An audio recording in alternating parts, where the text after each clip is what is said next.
Нема напредок на човековите права. Напротив, во одредени делови на општеството има назадување во почитувањето и заштитата на човековите права и слободи.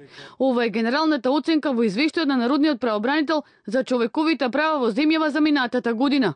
Во 2014 година Народниот правобранител постапувал по 4995 представки, од кои најголем дел биле во однос на работата на судството и јавната администрација. И покрај заложбите за реформирање на јавната администрација, констатираме драстично опаѓање на квалитетот на нејзината работа, непознавање на човековите права и слободи и, за жал, и нејзина политизација.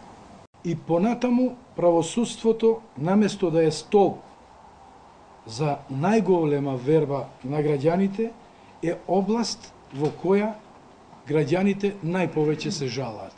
Наместо почитување на препораките на Народниот правобранител, во 2014 година се констатирани уште полоши состојби во затворите.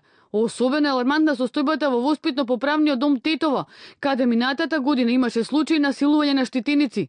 Голем број граѓани искажале незадоволство од работата на центрите за социјална работа, доцнење во исплатата на социјалната помош, како и долги постапки во Фондот за здравство, кои, вели Мемети, создаваат несигурност кај граѓаните. Фондот и Министерството не одлучуваат навремено по барањата на граѓаните.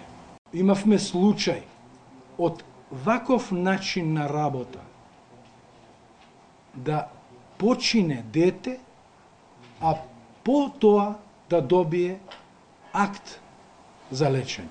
Во извештајот констатирано е и ненавремено и неефикасно постапување на полициските службеници и непочитување на презумпција на невиност. Голем дел од предметите кои стаселе до Народниот правобранител биле од граѓани кои се жалеле и на дискриминација по етничка основа. Правобранителот искажа загриженост од зачестена појава на говор на омраза во медиумите и социјалните мрежи и упати апел за разум и толеранција. Извештајот на Народниот правобранител ќе биде доставен до Собранието.